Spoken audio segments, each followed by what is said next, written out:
Hare Krishna. So a very warm welcome to you all to ISKCON Bhaktivedanta Manor on this bank holiday day. We'll be having a short discussion on Bhagavad Gita. Before that, we'll sing a song. The name of the song is called Jai Radha Madhav. Some of you might be familiar with it. If you are familiar, please participate and I'll do the calling. We'll do it in a call and response fashion. I'll do the calling and after that you can do the responding. Jaya Radha Madhava Kunja Bihari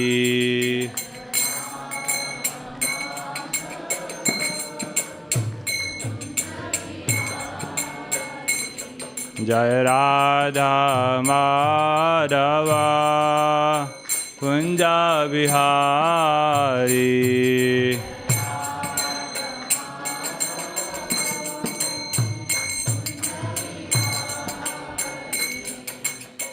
Gopi Jana Vallabha Girivaradari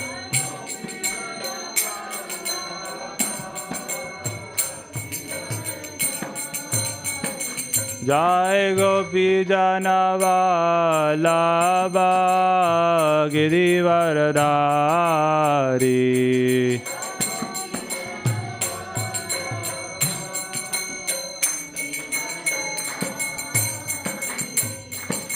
Yashoda Nandana Vraja Jana Ranjana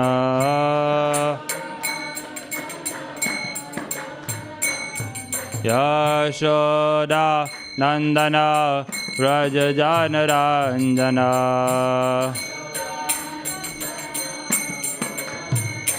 Yamuna Tira Vanachari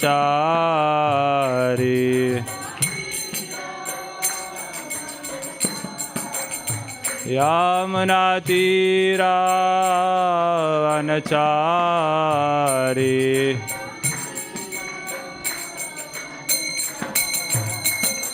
Jaya Radha Madhava Kunja Bihari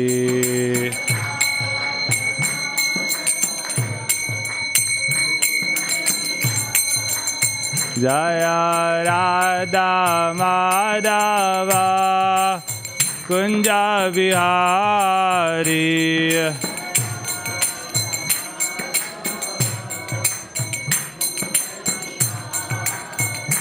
Hare Krishna, Hare Krishna, Krishna Krishna, Hare Hare, Hare Rama, Hare Rama, Rama Rama, Hare Hare.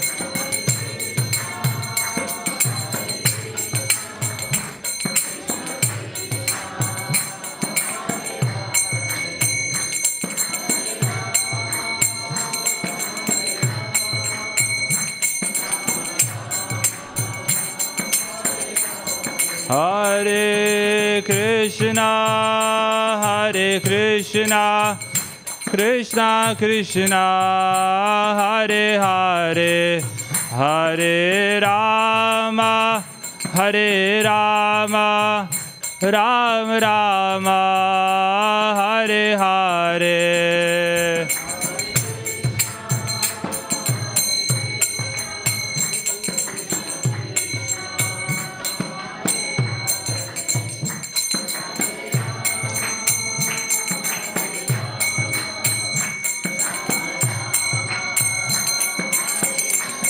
Hare Krishna, Hare Krishna, Krishna Krishna, Hare Hare, Hare Rama, Hare Rama, Rama Rama, Hare Hare.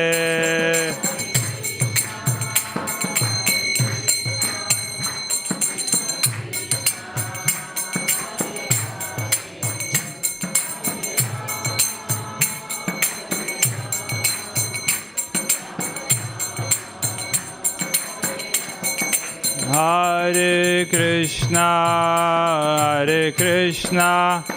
Krishna Krishna, Hare Hare, Hare Rama, Rama Rama, Hare Hare, Hare Krishna, Hare Krishna, Krishna Krishna, Hare Hare, Hare Rama, Hare.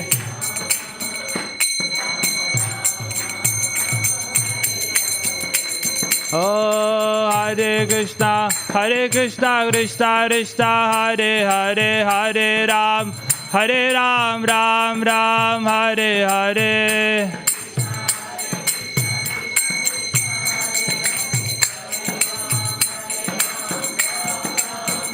Hare Krishna, Krishna Krishna, Hare Hare, Hare Ram, Ram Ram, Hare Hare.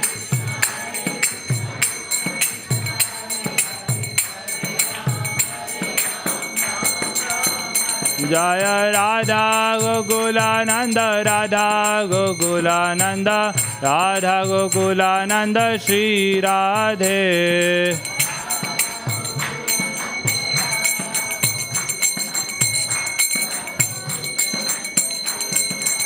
Jaya Sita Ram Lakshmana Hanuman, Sita Ram Lakshmana Hanuman.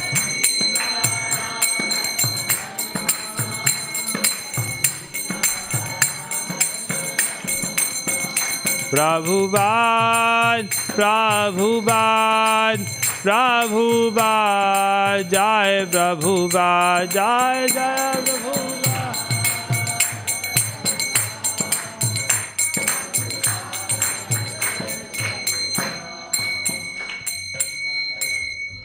Srimad Bhagavad Gita ki. So, the verse which we are reading today is the very final verse of Bhagavad Gita. How many chapters of Bhagavad Gita are there? 18 chapters. And the chapter 18 has how many verses? Anyone knows? 78. So today we are discussing the 78th verse of the 18th chapter. So I'll just quickly read the translation. The verse goes something like this. Yatra Yogeshwaraha Krishna, Yatra Partho Dhanurdharaha, Tatra Shri Vijayo Bhutir, Dhruva Nitir Matir Mama. The translation is up there on the screen, if anyone wants to have a look. So this word is being spoken by Sanjay. Sanjay is saying, wherever there is Krishna, the master of all mystics, and wherever there is Arjun, the supreme archer, there will also certainly be opulence, victory, extraordinary power, and morality. This is my opinion. Purport. The Bhagavad Gita began with an inquiry of Dhritarashtra's. He was hopeful of the victory of his sons, assisted by great warriors like Bhishma, Drona, and Karna. He was hopeful that the victory would be on his side. But after describing the scene on the battlefield, Sanjaya told the king, "You are thinking of victory, but my opinion is that where Krishna and Arjuna are present, there will be all good fortune." He directly confirmed that Dhritarashtra could not expect victory for his side. Victory was certain for the side of Arjuna because Krishna was there. Krishna's acceptance of the post of charioteer for Arjuna was an exhibition of another opulence. Krishna is full of opulences, and renunciation is one of them. There are many instances of such renunciation, for Krishna is also the master of renunciation. The fight was actually between Duryodhana and Yudhishthir. Arjun was fighting on the behalf of his elder brother, Yudhishthir. Because Krishna and Arjun were on the side of Yudhishthir, Yudhishthir's victory was certain. The battle was to decide who would rule the world, and Sanjay predicted that the power would be transferred to Yudhishthir. It is also predicted here that Yudhishthir, after gaining victory in this battle, would flourish more and more, because not only was he righteous and pious, but he was also a strict moralist. He never spoke a lie during his life. There are many less intelligent persons who take Bhagavad Gita to be a discussion of topics between two friends on the battlefield. But such a book cannot be scripture. Some may protest that Krishna incited Arjuna to fight, which is immoral. But the reality of the situation is clearly stated. Bhagavad Gita is the supreme instruction in morality. The supreme instruction of morality is stated in the 9th chapter, in the 34th verse. Man mana bhava mad bhaktaha. One must become a devotee of Krishna. And the essence of all religion is to surrender unto Krishna. Sarva dharmana parityajya mam ekam sharanam vraja. The instructions of Bhagavad Gita constitute the supreme process of religion and of morality. All other processes may be purifying and may lead to this process, but the last instruction of the Gita is the last word in all morality and religion. Surrender unto Krishna. That is the verdict of the 18th chapter. From Bhagavad Gita, we can understand that to realize oneself by philosophical speculation and by meditation is one process. But to fully surrender unto Krishna is the highest perfection. This is the essence of the teachings of Bhagavad Gita. The path of regulative principles according to the orders of social life and according to the different courses of religion may be a confidential path of knowledge. But although the rituals of religion are confidential, meditation and cultivation of knowledge are still more confidential, and surrender unto Krishna in devotional service in full Krishna consciousness is the most confidential instruction. That is the essence of the 18th chapter. Another feature of Bhagavad Gita is that the actual truth is the Supreme Personality of Godhead, Krishna. The absolute truth is realized in three features: impersonal Brahman, localized Paramatma, and ultimately the Supreme Personality of Godhead, Krishna. Perfect knowledge of the absolute truth means perfect knowledge of Krishna. If one understands Krishna, then all the departments of knowledge are part and parcel of that understanding. Krishna is transcendental, for he is always situated in his eternal internal potency. The living entities are manifested of his energy and are divided into two classes: eternally conditioned and eternally liberated. Such living entities are innumerable, and they are considered fundamental parts of Krishna. Material energy is manifested in 24 divisions. The creation is affected by eternal time, and it is created and dissolved by external energy. The manifestation of the cosmic world repeatedly becomes visible and invisible. In Bhagavad Gita, 5 principal subject matters have been discussed: the Supreme Personality of Godhead, material nature, the living entities, eternal time, and all kind of activities, karma. All is dependent on the Supreme Personality of Godhead, Krishna. All conceptions of the absolute truth, impersonal Brahman, localized Paramatma, and any other transcendental conception exist within the category of understanding the Supreme Personality of Godhead. Although superficially, the Supreme Personality of Godhead, the living entity, material nature, and time appear to be different, nothing is different from the Supreme. But the Supreme is always different from everything. Lord Chaitanya's philosophy is that of inconceivable oneness and difference. This system of philosophy constitutes perfect knowledge of the absolute truth. The living entity in his original position is pure spirit. He is just like an atomic particle of the Supreme Spirit. Thus, Lord Krishna may be compared to the sun and the living entities to sunshine. Because the living entities are the marginal energy of Krishna, they have a tendency to be in contact either with the material energy or with the spiritual energy. In other words, the living entity is situated between the two energies of the Lord. And because he belongs to the superior energy of the Lord, he has a particle of independence. By proper use of that independence, he comes under the direct order of Krishna. Thus he attains his normal condition in the pleasure-giving potency. Thus ends the Bhaktivedanta purports to the 18th chapter of Srimad Bhagavad Gita and the matter of its conclusion, the perfection of renunciation. So we'll chant some prayers, and after that we'll discuss something. We'll have a short talk. After that, we can have some question answers if anyone has any.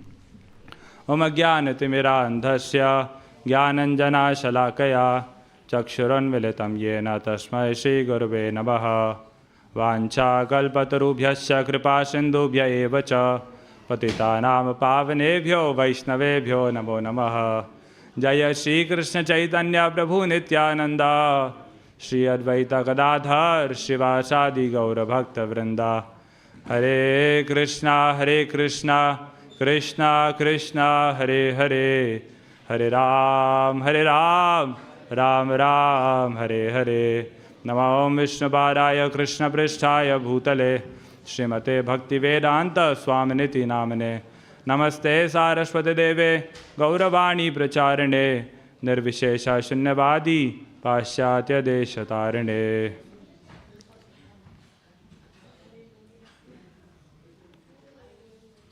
Hare Krishna.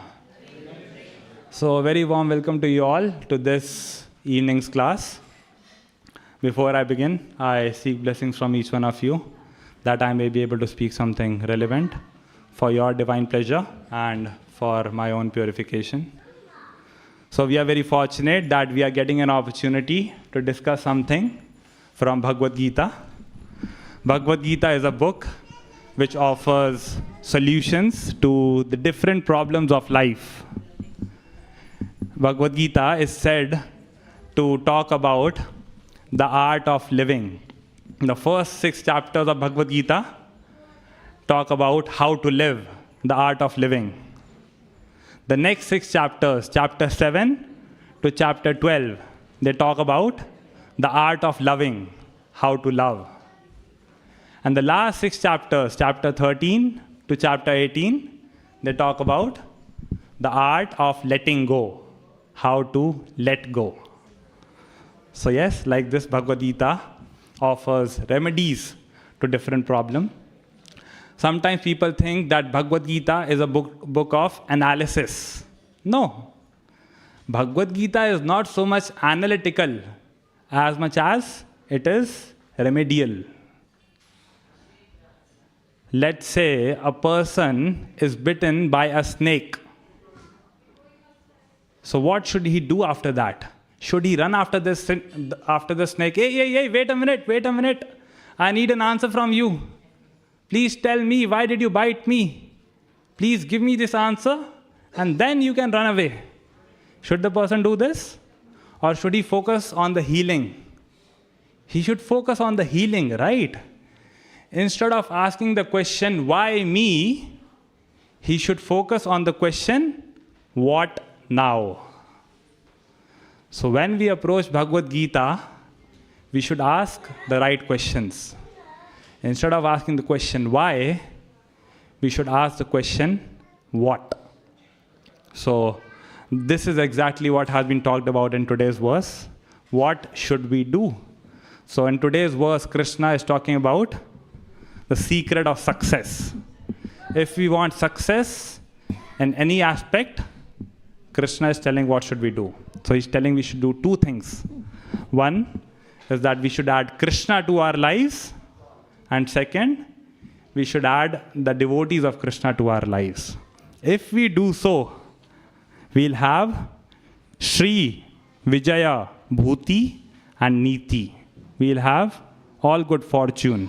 We'll have victory, opulence, extraordinary power, and morality. So yes, what we need to do is add Krishna to our lives.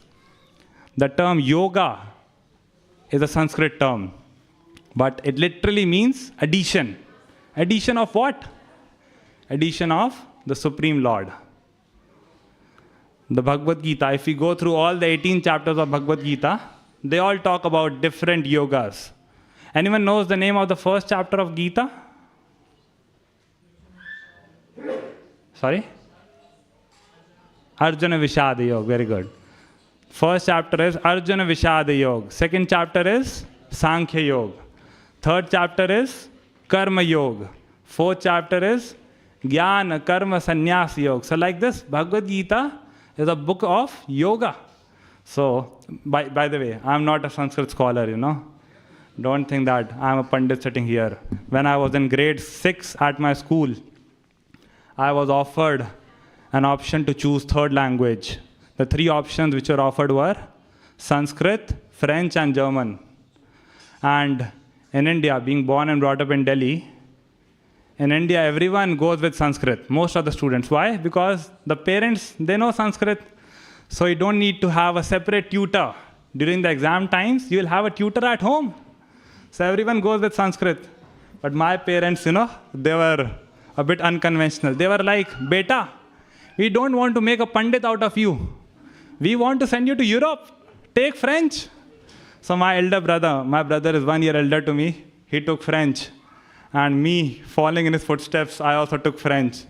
So 5 years during my school life, I did Comment vous appelez-vous, comment tu t'appelles, comment ça va bien, merci. This is all I did. Here, upstairs in the ashram, some boys are doing Bhakti Shastri course.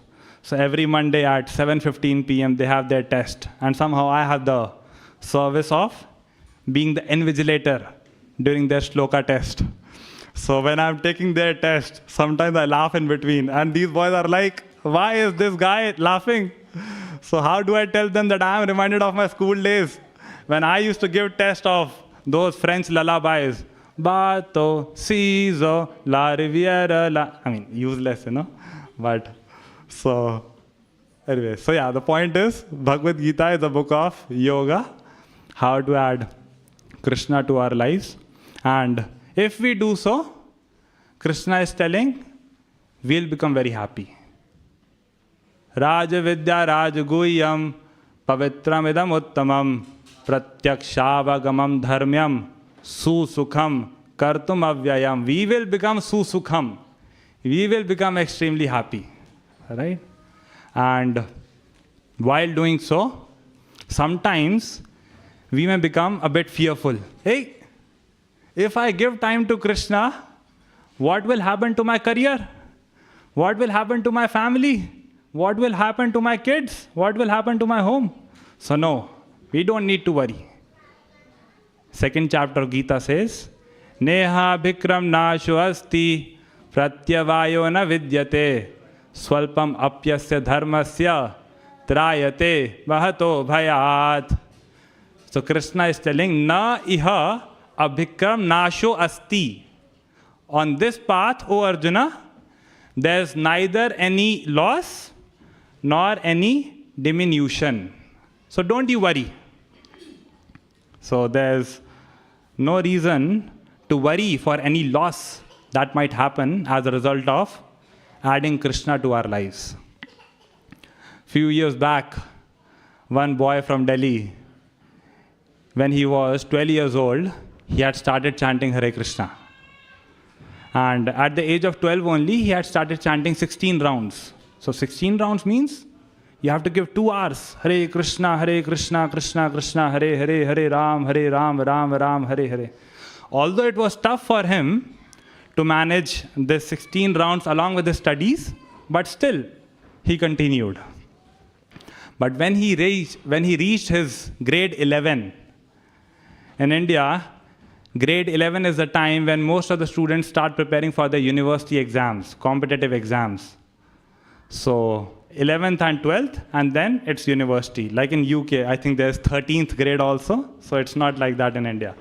So when he reached his grade 11th, he approached one of his seniors and said, "My dear Prabhuji, since past few years I have been chanting Hare Krishna for 2 hours every single day. But now I need to do some serious studies. So therefore I think I should take a break from this spiritual practice." So the senior said, "It's good, Prabhu, that you are thinking about your career. You are thinking to become serious about your studies. But what harm is this chanting of Hare Krishna doing? Keep on doing it, no?" So this boy replied, "Prabhuji, IIT Roorkee is my target. Cracking the IIT exam is no joke. It's a serious business. So I need to work very hard. I need to work like an ass. I need to work day in and day out. Then I'll be able to have some reasonable rank in this IIT exam." So the senior said, "See, Prabhu, for success in any activity of life, 5 things are needed." This is what Bhagavad Gita says. Out of those 5, one is hard work. So it's good that you are thinking in terms of hard work. But please don't forget that out of those 5, one item is also the sanction of Krishna. So if you chant Hare Krishna, Krishna will sanction your success. Why do you worry?" He said, "Prabhuji, when I am chanting for 2 hours every single day for the next 2 years, there will be 1.5 million students who will be studying during those 2 hours. Means what? For the next 2 years, those 1.5 million students will be studying 60 hours more than me every single month. So what's the possibility of me succeeding against them?" So like this, the argument was going on. It was becoming heated. This guy was giving arguments and the senior was giving counter arguments. But after some time, this senior, he became a bit grave, looked into the eyes of this boy, and he said, "If you try to take out time which is supposed to be given to Krishna, you are never going to be successful." And this was the end of the conversation. He said, "Okay, so Prabhuji, I'll not give up chanting, I'll continue doing this." 2 years passed by, and finally, it was the day of IIT exam. And this boy was writing the exam in 2015. For those of you who don't know, 2015 is said to be one of the toughest exams in the history of IIT. When this devotee had this question paper in his hand, the feeling he underwent was something very similar to what Arjuna experienced on the battlefield. Arjuna said, "Krishna, veputhascha sharire me rom harshascha jayate." Seeing these family members in front of me, my Gandiva is slipping out of my hands. My skin is burning. My mouth is drying up. So this boy was also like, "Krishna, question paper is slipping out of my hands. My skin is burning. My mouth is drying up. I was not prepared for this. What is this?" But still, because the time had started, so he had to write. He started solving. He made some good progress, but at one point he got stuck. So just imagine, the IIT exam is going on. He's stuck. So what did this boy do? He paused in between and said, "Krishna, this is unfair. I gave my last 2 years to you, and what are you doing? You're not helping out. Please, help out. The amount of questions, the number of questions that I've solved till now, that is not sufficient to get me a seat into IIT. Please, help out. I'm going to make one final attempt. You need to do something. Please, help." So he picked up a random question, started solving, and again, this guy was struggling. The clock was ticking. The time was passing by. All of a sudden, the bell rang. The invigilator stood up, started walking ahead, collecting the question papers. This boy was nearly done. But still, it was not over. But guess what? Just before he submitted his question paper, he managed to check that answer in. A few days later, the results came. And this boy was going to IIT Roorkee. So he learned a very wonderful lesson that day, that if we know how to leave everything in the hands of Krishna, then we'll be able to see the hand of Krishna in everything. This is the power of giving time and energy in the service of Krishna. Krishna is not an ungrateful personality.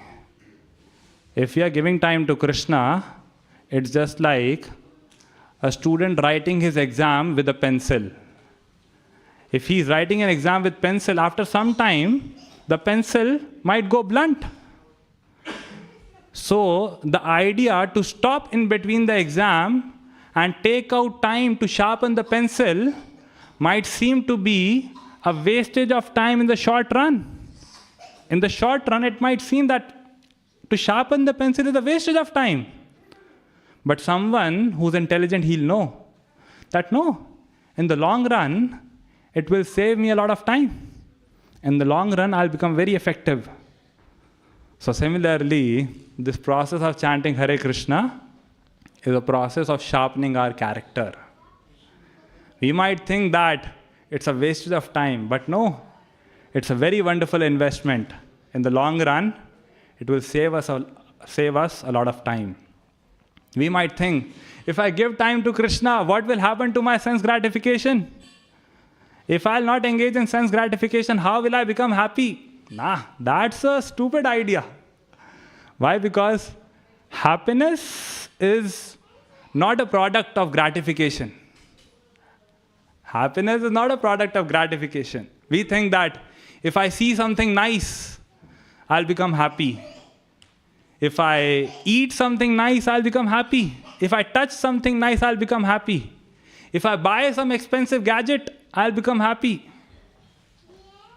This is dead matter. This cannot give us happiness. And if someone says, no, this gives me happiness, this Apple laptop, it does give me happiness, then just think how low your consciousness is, that a box of steel is sufficient to give you happiness. Right? Happiness is not a product of gratification. Rather, it's a byproduct of dedication. Dedication to whom? To Krishna. And this is what has been mentioned in the 7th canto of Srimad Bhagavatam. It says, Sukhaya dukkha mokshaya sankalpa iha karminaha sadapnoti haya dukkham anihaya sukhavrita. Most of the people in this world, with the hope of becoming sukhi, sukhaya, what do? Sankalpa iha karminaha. They become determined to chase happiness, to chase sense gratification. But no, that is not to be done. If we are doing it, then that's not a very intelligent idea. Why? Because just like material misery comes out of its own accord, material happiness will also come out of its own accord. How many of you came to this temple today and prayed to Radha Gokulananda? Oh my Lord, since last few days, everything is going on very wonderfully. Please send some misery. Today when I'm going back home, please let my car have an accident. Please, when I reach home, please let me have a fight with my spouse. Or please let some pickpocketer pick my pocket. Please allow some random guy walking on the street slap me in my face. How many of us prayed like this? None of us, right? But still, do these things happen? They happen. These things happen without our even endeavoring for them. We never pray for such things. We never endeavor in this direction. Still, these things happen automatically out of their own accord without our putting endeavor in that direction. So just like dukkha comes out of its own accord, sukha or material happiness will also come out of its own accord. We should not pray for sense gratification to Krishna. In this regard, Dhruv Maharaj, he offers a very wonderful prayer in Srimad Bhagavatam's 4th canto. Who is Dhruv Maharaj? Dhruv Maharaj is a personality who was 5 years old, and he had had the desire to have a kingdom greater than that of his great-grandfather. Dhruv Maharaj's father was King Uttanapad. Taduttanapadah putra, like that. He was the putra of King Uttanapad. Uttanapad was the son of Adam and Eve. Adam and Eve? Who are Adam and Eve? The first two people in this creation, right? You must have heard. So these Adam and Eve, they were Swayam Bhuva Manu and Shaturupa. So Adam and Eve are their nicknames. Okay? So Dhruva's father was Uttanapad. Uttanapad's father was Swayam Bhuva Manu. And Swayam Bhuva Manu's father was Brahma. So now you may ask, why such a desire? What happened that caused Dhruva to have a desire to have a kingdom greater than his great-grandfather, Lord Brahma? So actually once, Uttanapad, he was sitting on his throne, and in his lap was sitting the stepbrother of Dhruva. His name was Uttam. So when Uttam was sitting there, Dhruva, he also had a desire to go and sit in the lap of his father. But there was a problem. This Dhruva, his mother was Suniti, and his stepmother was Suruchi. Suruchi was the mother of Uttam, and Suniti was the mother of Dhruva. And somehow this Uttanapad had more liking for Suruchi. So Suruchi knew this. So therefore, when Dhruva made an attempt to sit in the lap of his father, Suruchi said, Tapasa aradhya purusham tasyaivanugrahena me garbhe tvam sadhayatmanam yadi ichhasi nripasanam. Hey Dhruva, you cannot do this. You cannot sit in the lap of your father Uttanapad. And if you have such a desire, yadi ichhasi nripasanam, if you have a desire to sit in the lap of your father, what do you have to do? Tapasa aradhya purusham. Worship the Supreme Purush. Worship Lord Vishnu. And as a result, tasyaiva grahena me. If Lord Vishnu becomes pleased with you, what he'll do? Garbhe tvam sadhayatmanam. If Krishna is pleased with you, he will give you a birth from my womb. And when you will be born out of my womb, then you will become qualified to sit in the lap of your father. Stupid! Stupid! In 21st century, intelligence might be artificial, but stupidity will always remain natural.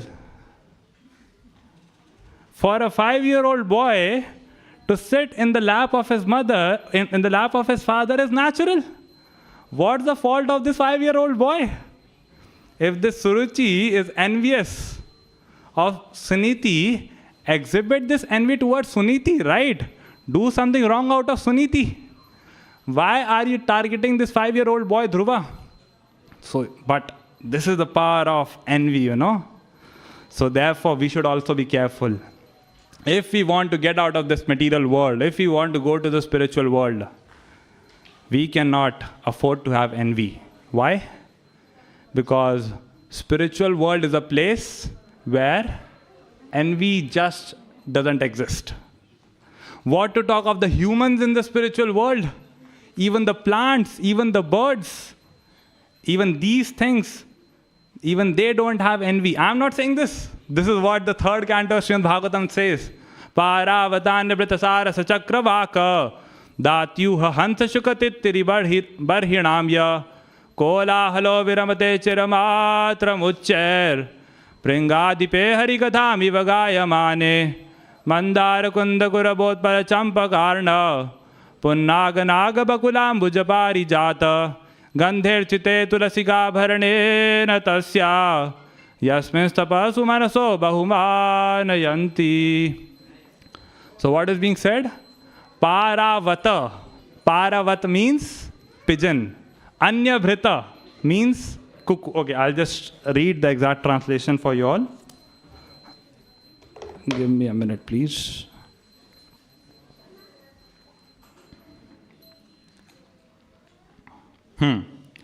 When the king of bees hums in a high pitch, singing the glories of the Lord. This is the narration about the spiritual world in Krishna Loka.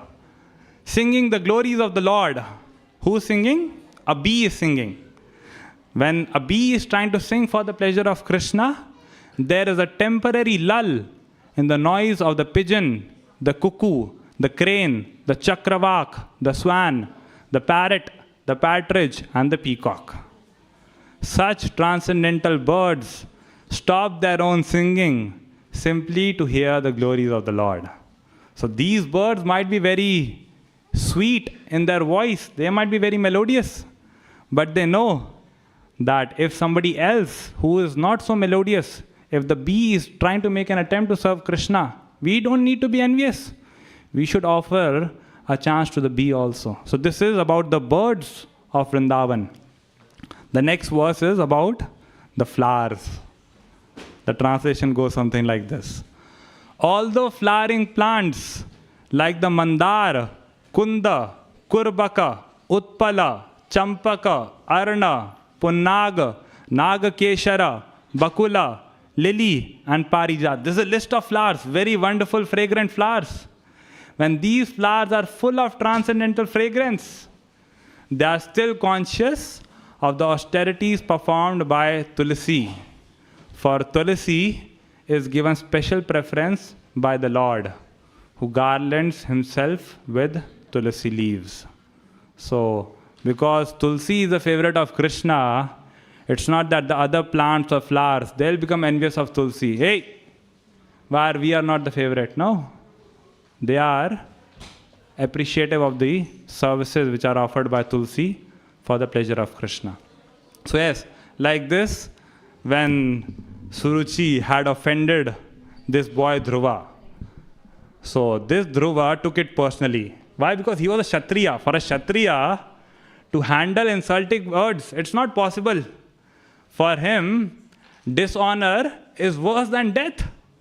So Dhruva was like, now I need to have something really big, something bigger than that of something bigger than what even my great-grandfather possessed. So he started doing tapasya.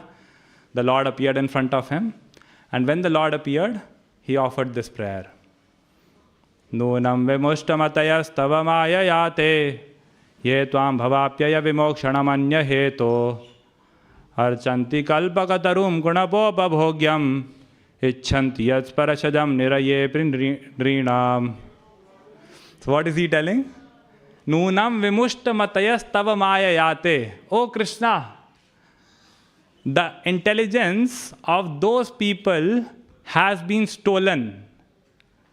Vimushtamati. Mati has been stolen by mayayate, by your maya. Why? Why is Dhruva saying like this, that the intelligence of a certain group of people has been stolen? What mistake did this group of people do or make? Ye tvam bhavapyaya vimokshanam anya heto. Instead of asking you something which will take them out of this material world, they are coming and worshipping you. They are coming and asking you for something which will enhance their sense gratification. Such sense gratification can be obtained even in the lower planets. Why did you take birth on this earthly planet if you wanted to do the same thing, eating, sleeping, mating, defending? We have got a higher form of life. So a higher form of life should be used to solve the higher problems. The lower problems of life are eating, sleeping, mating, and defending. The higher problems of life are birth, death, old age, and disease. So any intelligent man, what he should do? He should try to focus on getting out of this world. He should not try to engage in sense gratification for small happiness, No. And as far as happiness obtained from sense gratification is concerned, we should delay that. We should not focus on that. We should focus on a purpose of getting out of this world. As far as sense gratification is concerned, it should be delayed. And delaying sense gratification has a lot of power. A story is coming to my mind. I'm not sure whether I should narrate this or not. Okay, I'll do it. So, few years back, or maybe I should skip this.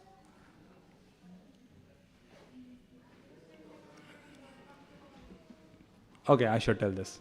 Okay, just to tell you what's the power of delaying gratification, So, few years back, one boy came back from school and he was weeping. The mother was surprised. She was like, "Hey, my dear son, what happened? Why are you crying? Did anyone say anything? What happened? Please tell me." The boy replied, "Again, today once again I was made fun of at school. All of my classmates, they possess a personal smartphone.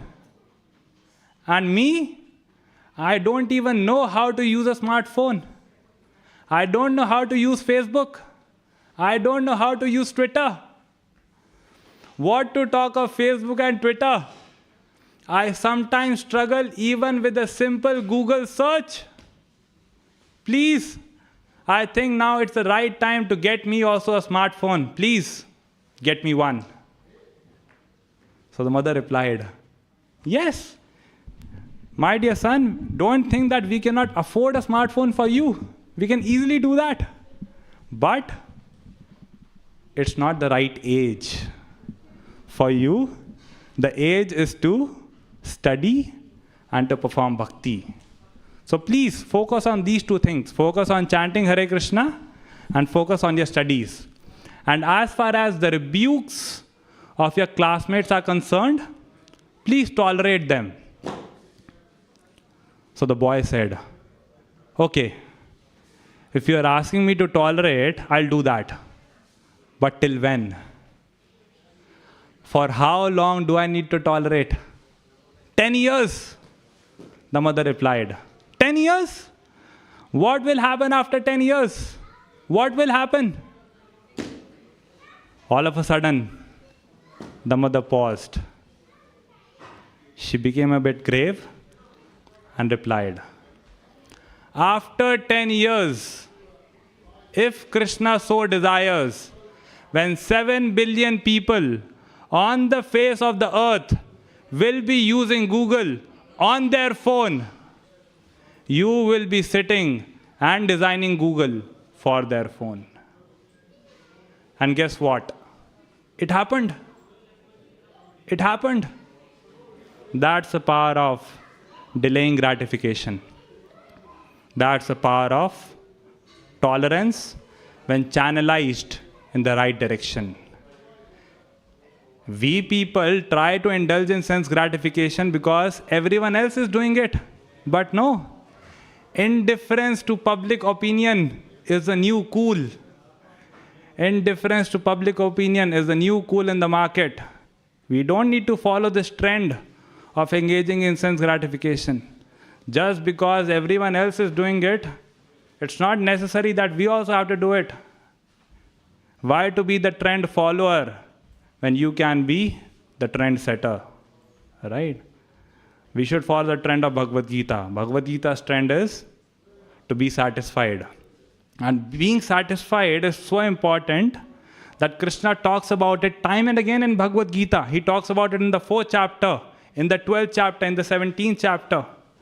4th chapter, Krishna says, Yadricha labha santushto dvandvatito vimatsaraha samaha siddhava siddhaucha kritvapi nanibadhyate.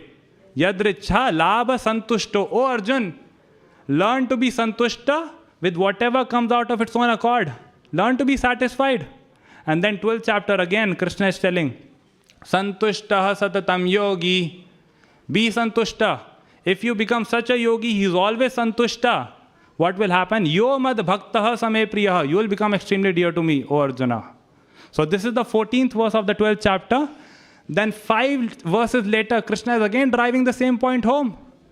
Tulya ninda stutir mauni santushto yena kenachit. Again, it's not that Krishna is running out of content. He is repeating to drive the point home. Before I had read Bhagavad Gita, I used to think that satisfaction is a feeling. I used to think that sometimes I'll feel satisfied and sometimes I won't feel the same. But no. After reading Gita, I got to know satisfaction is not a feeling. It's something that needs to be practiced. It is an austerity. I'm not saying this. 17th chapter is saying, Manaha prasadaha saumyatvam maunam atma vinigraha bhava samshuddhirityetat tapo manasamuchyate. This is the tapasya for the mind. This is the austerity of the mind. Whatever the mind proposes, we don't need to follow. We should have the intelligence to say no.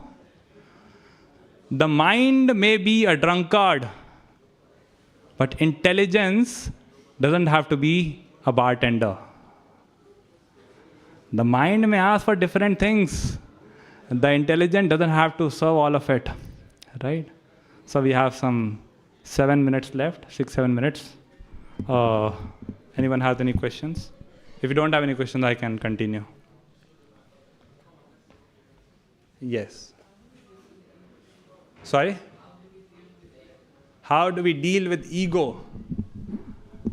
So many things. Generally, ego comes when we are very successful in a certain aspect of life, when we are successful with some skill or with some talent. Right? Yes. More about the ego that puts us down. Yeah, so basically to think that I'm better than others is also false ego, and to think that I'm worse than others, that is also false ego. Once, one disciple of Srila Prabhupada, Bhakti Tirtha Maharaj, he came to Srila Prabhupada and asked, Prabhupada, they are calling me black. They are calling me black. And Prabhupada gave a totally unexpected response. Prabhupada said, what's the difference between you and them if you also think the same? We have the knowledge of Bhagavad Gita. We should know that we are all living entities. Some are blessed in one particular way, others are blessed in different ways. So our false ego might be putting us down because we are not so good in one aspect. But we should at the same time reflect upon the other blessings that we have. We might not be good in one aspect, but there might be other aspects in which we might be really good. Right? And yeah, so sometimes so this is how to deal with, philosophically how we can deal with when ego is putting us down. And sometimes the same ego will put us up also.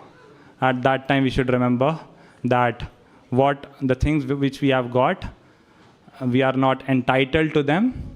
The things which we are getting, that's nothing but Krishna's grace. When we are successful with some talent, some skill, we should be careful, because at such times, generally, three shadows, they come along. One is the shadow of overconfidence. I'm cool, man. I did this yesterday, I can do it today. Overconfidence. Second shadow is complacency. I can do it anytime. And the third shadow is, even if we choose to walk with these first two shadows, we are okay. But there's a third shadow which will totally engulf us and strangle us. And that is the shadow of ego. When somebody has this ego, the person thinks that the person, instead of talking to others, he starts giving them a speech. We all must be having such people in our lives, right? You go to have a conversation with them and they start addressing you. Like, why? You know? So, yeah. Okay. Any final thoughts or comments or questions? All right. Thank you so much. In next few minutes, we'll have Gaur Aarti. So please do participate in that. Thank you so much for attending this Srimad Bhagavad Gita class. Srimad Bhagavad Gita ki, Srila Prabhupada ki, Dai Gaur Premanande, Hari Hari Bol.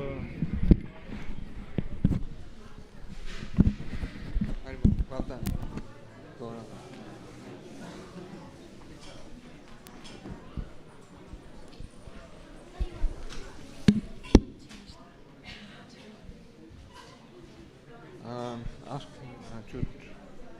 Ask him to put it on.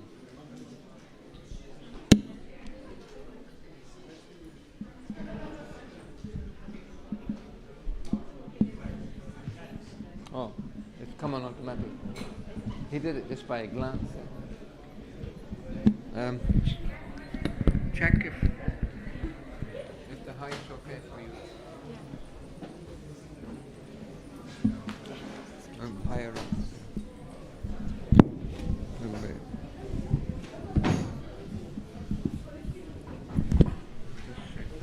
Hare Krishna. So, welcome to Bhaktivedanta Manor this evening.